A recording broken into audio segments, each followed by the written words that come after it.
E Dudu está desistindo de jogar no Cruzeiro. O vídeo de hoje do canal do Nicola traz todos os bastidores desde que a Raposa anunciou a chegada do atacante do Palmeiras. Teve participação de torcida organizada, muitas reuniões e um pedido de desculpas do Dudu a dirigentes e comissão técnica alviverde. Preciso te falar também sobre o majestoso com a chance real de Antônio Oliveira ser demitido em caso de derrota para o São Paulo nesse domingo. Já pelo lado do tricolor, tem informações sobre Rames, a volta de Arboleda e a contratação de Thiago Mendes. Quero falar ainda sobre Gabigol. Se ele conseguir ficar livre daquela punição por doping, receberá proposta oficial e pesada para jogar no Cruzeiro. Para completar, tem as últimas do mercado, bastidores, finanças e muito mais.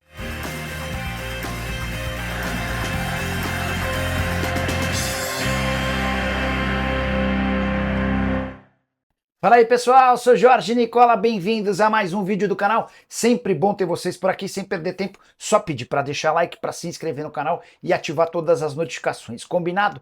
Bora contar também que todo esse conteúdo é um oferecimento de Aposta Ganha, o site que te dá 100% de bônus no valor do depósito, e o domingo é especial, com um monte de jogo gigante. Dá uma olhada nesse primeiro: Corinthians e São Paulo na Neoquímica Arena, com o risco de demissão de Antônio Oliveira, vou de empate. Tem também Atlético Paranaense e Flamengo, vou de empate. Para completar, Vasco e Cruzeiro, mais um empate. Por último, mas não menos importante, na Euro tem Sérvia e Inglaterra, vou de vitória da Inglaterra. E você, manja de futebol, curte dar seus pitacos? Vem se divertir comigo na Aposta Ganha. Para participar é simples, link no comentário fixo. Você clica, faz seu cadastro, depositou 100% da grana, volta em bônus, valor máximo de bônus de R$ 200.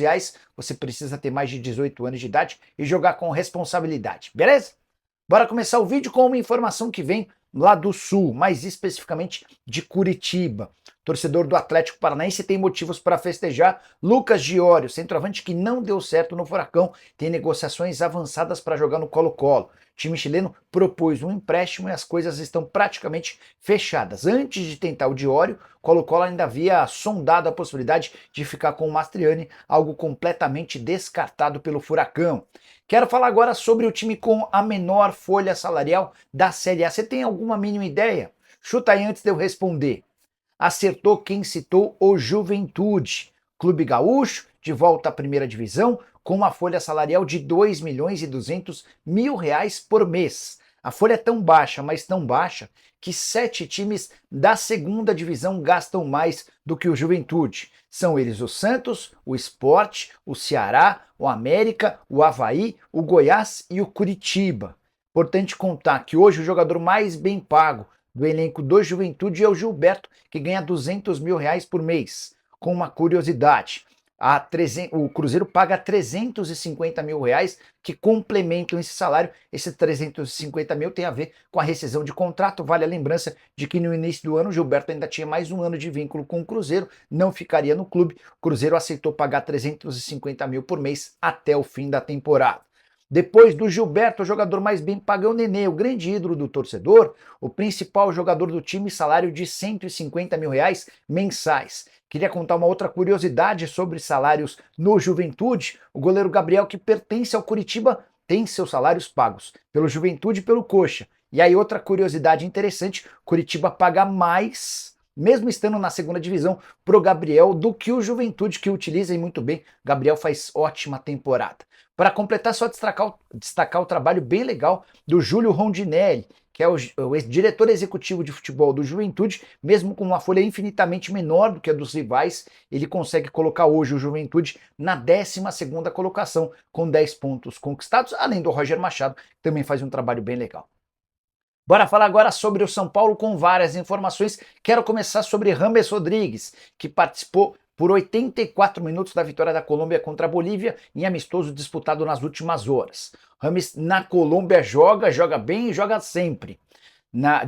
Antes dos 84 minutos contra a Bolívia, ele já havia participado por 71 minutos da goleada contra os Estados Unidos. Pois bem, depois do jogo contra a Bolívia, James foi perguntado sobre a chance de se mudar para o Boca Juniors. Esse foi um dos principais assuntos do final de semana na imprensa argentina, e a resposta do James foi, abre aspas, não falei com o Riquelme, que é, só um parênteses, o presidente do Boca.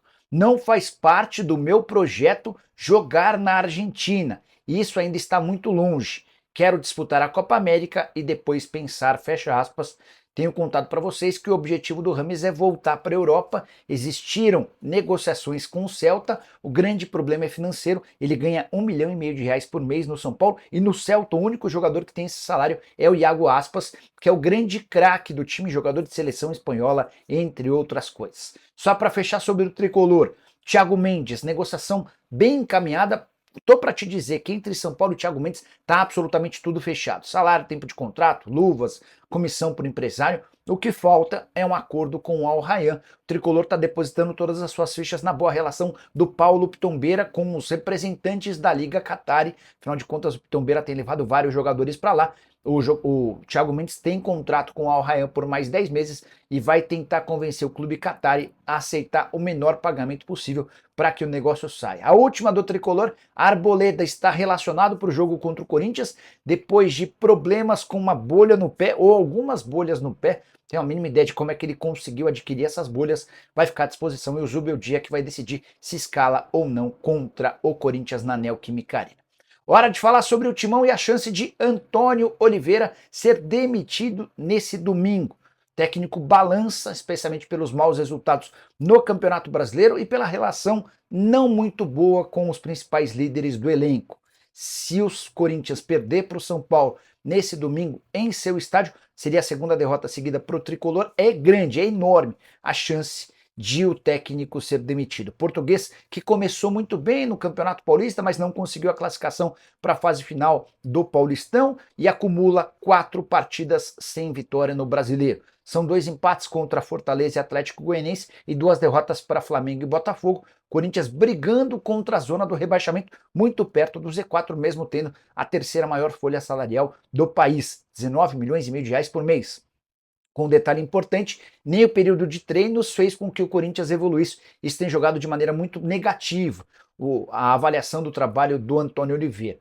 O técnico Fábio Carille dos Santos é o preferido de vários dirigentes do Corinthians, mas a péssima fase do Santos também joga contra o nome do Carille. Prometo ficar de olho nessa história e ao longo ou no pós-jogo a gente estará aqui ou em vídeo ou em live para trazer os últimos acontecimentos. Só para arrematar sobre o Corinthians, o Timão busca reforços no mercado. Há uma promessa do presidente Augusto Melo a líderes de organizadas que pelo menos 4 jogadores de peso serão contratados. Nem que o Corinthians precise vender 1 ou 2 jogadores e antecipe as receitas dessas transferências para poder ter dinheiro. Bora falar agora sobre uma atitude covarde, mais uma de Felipe Melo, o volante / zagueiro do Fluminense, que nem estava em campo na derrota no finalzinho da partida. Vou explicar do começo. O Fluminense enfrentou o Atlético Goianiense nesse sábado. Chegou a abrir 1-0, parecia garantir a vitória, inclusive seria a vitória que me garantiria uma trinca bem legal. Eu fiz uma aposta imaginando vitórias do Fluminense, do Red Bull Bragantino e da Itália. Só faltava a vitória do Flu. Pois bem, o Fluminense conseguiu tomar a virada.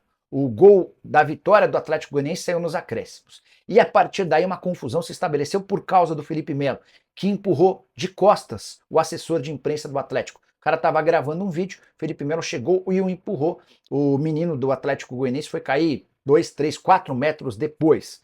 O pessoal do Deixa Disso tentou entrar em ação, alguns jogadores do Atlético Goianiense foram tirar satisfação com o Felipe Melo, que foi expulso. Mais uma patotada desse jogador que deveria se aposentar. Por falar em se aposentar em situação difícil, queria destacar o Fluminense e a fase horrorosa no Campeonato Brasileiro. O time tem só 6 pontos em 9 rodadas, está na 17ª posição, ou seja, na zona do rebaixamento, e tem mais jogos do que todos os times que estão abaixo dele. Uma partida a mais do que o Criciúma, 3 partidas a mais do que o Criciúma, uma a mais do que Cuiabá e Vitória. Situação catastrófica de um time que no Campeonato Brasileiro vai muito mal. Bora falar agora sobre Dudu, que desistiu de jogar no Cruzeiro. Mas o negócio ainda não é definitivo, porque depende de uma tratativa do Dudu com Anderson Barros e também com o Abel Ferreira. Bora explicar essa situação na ordem cronológica. Coisa de 20 dias atrás, o Dudu procurou o Alexandre Matos, que é diretor executivo de futebol do Cruzeiro. Demonstrou insatisfação, disse que não era valorizado, admitiu que a relação com o Abel é das piores e pediu para que o Alexandre Matos o levasse para o Cruzeiro. O Matos disse que seria muito difícil por causa do salário e também por conta do Palmeiras. O Dudu assegurou que resolveria a questão com o Palmeiras. A partir daí, especialmente nessa semana, as negociações entre Palmeiras e Cruzeiro se intensificaram. O Cruzeiro ofereceu 3 milhões de dólares, o Palmeiras pediu 6 milhões de dólares e o martelo foi batido em 4 milhões de dólares, que equivalem a 21 milhões e meio de reais. Pagamento em 3 anos. O salário do Dudu seria menor no Cruzeiro do que no Palmeiras, até porque o Dudu pensa em sair e teria um contrato mais longo no Cruzeiro. Muita gente falando em 5 anos de contrato, não é isso. O Dudu teria 3 anos e meio de contrato, enquanto no Palmeiras ele tem mais 1 ano e meio de contrato, sendo com a possibilidade de prorrogação por mais 1 ano se ele disputar 50% dos jogos na próxima temporada. A operação estava fechada. Nesse sábado, antes de o Cruzeiro comunicar o acordo entre os clubes via redes sociais, o Palmeiras enviou um documento dizendo que aprovava a transferência por 4 milhões de dólares. Mas, porém, contudo e todavia, a repercussão foi extremamente negativa para o Dudu. Líderes de torcidas organizadas foram até a casa do jogador e o pressionaram. O Dudu também foi orientado por amigos a desistir da ideia. E na manhã desse domingo, durante a reapresentação do elenco para o treino às 10 da manhã, o Dudu estava decidido a ficar. Teria uma conversa com o Anderson Barros, com o Abel Ferreira, para que pudesse comunicar essa decisão e pedir que o Palmeiras desistisse do acordo. A única maneira de o Dudu se mudar para o Cruzeiro é se o Palmeiras fizesse valer aquilo que está combinado com a Raposa. Situação extremamente ruim. Mesmo que ele fique, como é que fica a relação dele com o Abel, que já não era das melhores depois de toda essa exposição por conta da péssima relação entre as partes. Só para arrematar, tem uma curiosidade. 10% do valor da venda do Dudu pertence ao ATB. E o Palmeiras, nas últimas horas, chegou a procurar a empresa que cuidava da carreira do Dudu, afirmando que mandaria um dinheiro inferior, ao equivalente a 400 mil dólares. O TB não aceitou, afirma que quer os 400 mil dólares que lhe são de direito. Resta saber como é que essa história vai terminar. Prometo ficar de olho e qualquer novidade eu trago para vocês. Combinado? Bora fechar o vídeo para falar sobre Gabigol, que vai ser o grande alvo do Cruzeiro com ou sem Dudu. Bora explicar essa história. O Cruzeiro só aguarda pelo julgamento definitivo da Corte Arbitral do Esporte em relação àquele processo por fraude num exame de doping para tomar suas decisões. O Cruzeiro quer contratar o Gabigol, entende que o Gabigol seria a cereja do bolo, o grande protagonista de um time que vai se reforçar e vai ser um dos principais do país. O ponto é, ninguém sabe ao certo se o Gabigol estará absolutamente livre para voltar a jogar ou se ele vai ter de aguardar até abril do ano que vem, que é quando, na teoria, acabaria a sua punição. Tudo está relacionado a esse julgamento que aconteceria 2 sextas-feiras atrás, mas foi adiado por um prazo indeterminado, deve acontecer no segundo semestre. Assim que houver esse julgamento, o Cruzeiro pretende procurar o Flamengo para formalizar a compra e fechar com o jogador. O Cruzeiro está disposto a pagar mais do que 2 milhões de reais por mês ao atleta. O Gabigol hoje ganha 1 milhão e 600 mil por mês no Fla, teria um belo aumento salarial. E chegaria para ganhar mais no Cruzeiro do que Dudu e Matheus Henrique. O Matheus hoje ganha na casa de 1 milhão e 800 mil por mês no Cruzeiro. O Dudu teria vencimentos parecidos a esse 1 milhão e 800 mil. O Gabigol chegaria com status de craque do time. Mas isso só vai avançar, obviamente, depois do julgamento na Corte Arbitral do Esporte. Embora estou contando para vocês há alguns dias que a ideia do Gabigol é permanecer no Flamengo até dezembro. Dessa maneira, em vez de o Flamengo receber a grana como compensação pela transferência, quem recebe esse dinheiro é o Gabigol. O atacante entende que vale mais a pena aguardar para ter esse dinheiro em vez de fazer do Flamengo um clube ainda mais rico. E você, o que pensa sobre tudo que eu contei? Esquece de deixar like, se inscrever no canal, nos encontramos. Tchau!